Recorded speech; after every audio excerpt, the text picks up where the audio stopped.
امتحان لیا جاتا ہے کچھ پڑھا کر سکھا کر،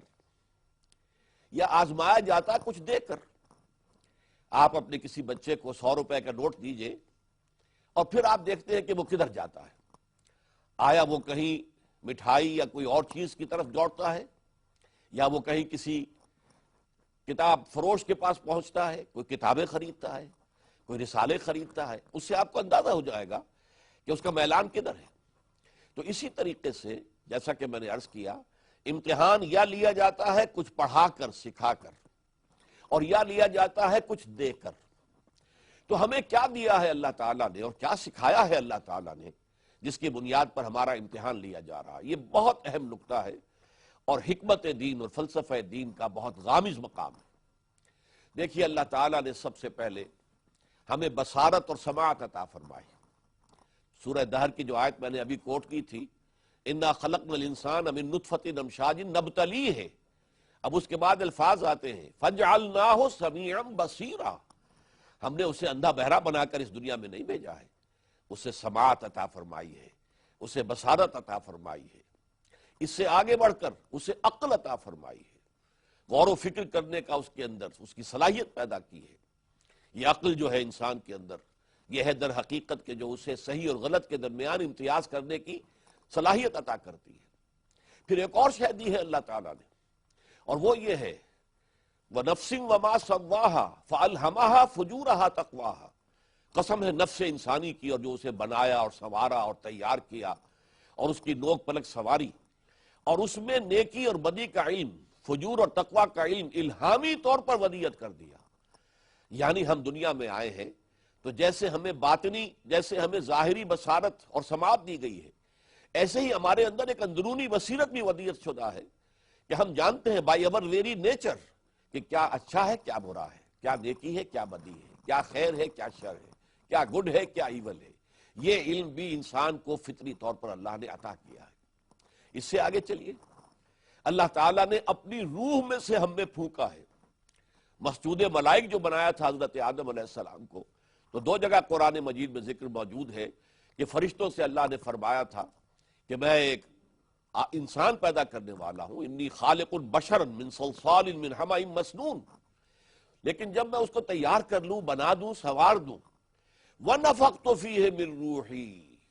فَإِذَا سَوَّيْتُهُ وَنَفَخْتُ فِيهِ مِن رُوحِي فَقَعُوا لَهُ سَاجِدِينَ، جب میں اپنی روح میں سے اس میں پھونک دوں تو گر پڑنا اس کے سامنے سجدے میں۔ فَسَجَدَ الْمَلَائِكَةُ كُلُّهُمْ أَجْمَعُونَ، میں پہلے بھی سنا چکا ہوں، اس میں کوئی مستثنیٰ نہیں ہے۔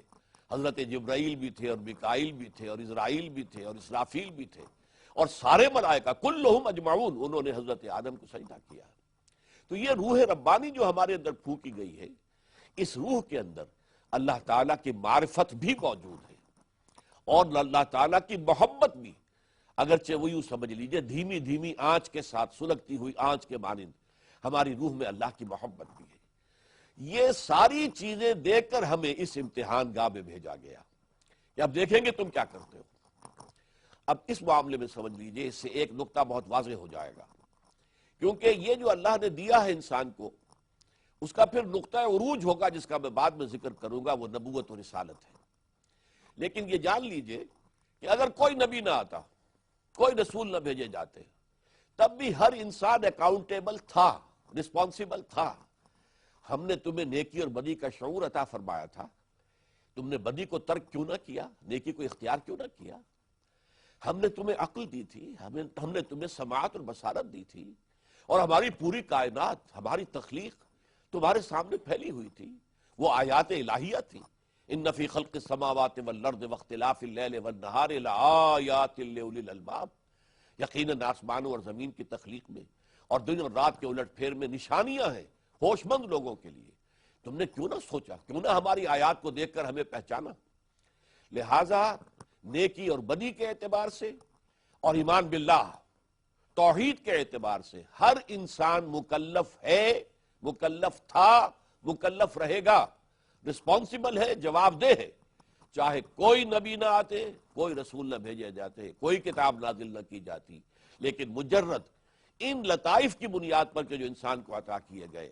اسے حواس ظاہری دیے گئے، حواس باطنی دیے گئے، اندرونی بصیرت دی گئی، نیکی اور بدی کی تمیز کی صلاحیت عطا کی گئی، روح انسانی کے اندر اللہ کی معرفت ودیت کی گئی، اللہ تعالیٰ کی محبت ودیت کی گئی، اس کی بنیاد پر ہر انسان قیامت کے دن جواب دہ ہوگا۔ لیکن اب اس پر اللہ تعالیٰ کا فضل ہوا ہے۔ وہ فضل کیا ہے؟ اللہ نے انسان کے لیے اس امتحان کو آسان کر دیا ہے۔ آپ کو معلوم ہے کچھ نوجوان طالب علم ایسے ہوتے ہیں کہ جو بہت ذہین ہیں، فطین ہیں، وہ علم کو گہرائی میں اتر کر چاہتے ہیں کہ حاصل کریں، وہ کہیں میڈ ایزی جو سیریز ہوتی ہے ان سے استفادہ نہیں کرتے، اصل ٹیکسٹ پوری کتاب پڑھیں گے، سمجھیں گے، پھر امتحان دیں گے۔ اور کچھ ایسے بھی ہوتے ہیں کمزور اور ضعیف لوگ کہ ان کے لیے میڈ ایزی سیریز ہوتی ہے کہ یہ فلاں چیز اس میں آسان کر دی گئی ہے، فلاں اس میں آسان کر دی گئی ہے۔ تو اللہ تعالیٰ نے اتنا بڑا امتحان جو انسان نے پاس کرنا ہے اس کو اس نے آسان بنایا۔ کس سے؟ اللہ نے اپنے برگزیدہ بندوں کو مبعوث کیا جو انسانیت کی معراج پر فائز تھے، جو معصوم تھے، جن سے خطا کا صدور ہو ہی نہیں سکتا تھا، جن کی سیرت و کردار بڑے اعلیٰ درجے کی، اعلیٰ پیمانے کی تھی، جن کا دامن سیرت بالکل داغدار نہیں تھا، صاف تھا، ان کو اللہ تعالیٰ نے وحی کے ذریعے سے خاص علم ہدایت بھیج دیا۔ یہ وحی کا سلسلہ، ایمان بالوحی، فرشتوں کے ذریعے سے، حضرت جبرائیل علیہ السلام کے ذریعے سے وحی آتی رہی۔ اور یہ وحی اس لیے آئی کہ جو میرے بندے زیادہ سمجھدار نہیں ہیں، یہ نبی ان کے سامنے دین کی دعوت کو کھول کر بیان کریں، میری معرفت ان پر واضح کریں، میرے احکام ان تک پہنچائیں، میں جن چیزوں کو پسند کرتا ہوں اس کا علم انہیں دیں، اور جن چیزوں کو میں ناپسند کرتا ہوں اس کا علم انہیں دیں۔ پھر یہ کہ ان کی سیرت، ان کی کردار ایک کھلی کتاب کے مانند ہو، کوئی ان پر شک نہ کر سکے، کوئی یہ نہ کہہ سکے یہ دنیا کے طالب ہیں یا چودراہٹ کے حصول کے لیے انہوں نے یہ سارا ڈھونگ رچایا ہے، معاذ اللہ۔ ایسے انسان، نہایت پاکیزہ کردار اور سیرت کے انسان، ان کے پاس اللہ تعالیٰ نے وحی کے ذریعے سے جو بذریعہ فرشتہ آئی، بذریعہ جبرائیل آئی، اپنا پیغام بھیج دیا تاکہ لوگوں تک اس پیغام کو پہنچا دو۔ یہ گویا کہ اللہ تعالیٰ کی طرف سے ہدایت کا آخری مرحلہ ہے، اسی لیے اس کو رحمت کہا گیا۔ نبوت و رسالت رحمت ہے، اس لیے کہ در حقیقت اس سے وہ عظیم امتحان جو ہے ہماری زندگی کا امتحان، اس زیاں خانے میں تیرا امتحان ہے زندگی، اس عظیم امتحان کو پاس کرنا ہمارے لیے آسان ہو گیا۔ ہم نے نبیوں کی پاک سیرتوں کو دیکھا، ہم نے ان کی شخصیتوں کا مشاہدہ کیا، ان کے پاس جو وحی آئی ہم نے وہ سنی، اس کا مطالعہ کیا، اس پر غور کیا۔ تو اس سے در حقیقت جو ہمارے دلوں کے اوپر اگر کوئی غبار آ گئے تھے، جس کی وجہ سے ہم اپنے دل کے اندر، جو ہماری روح کے اندر جو مضمر حقائق ہے ان کی طرف سے ہماری توجہ ہٹ گئی تھی، ان کی طرف ہماری توجہ ہو گئی، اور اللہ تعالیٰ کا ایمان،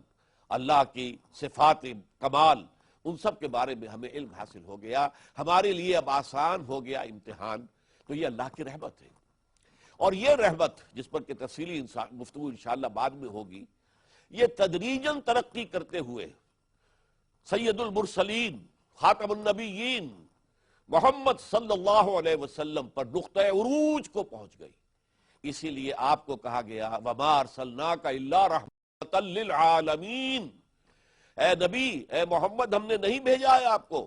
مگر تمام کے تمام جہان جتنے بھی ہیں جہان والے، ان سب کے لیے ہم نے رحمت بنا کر بھیجا ہے۔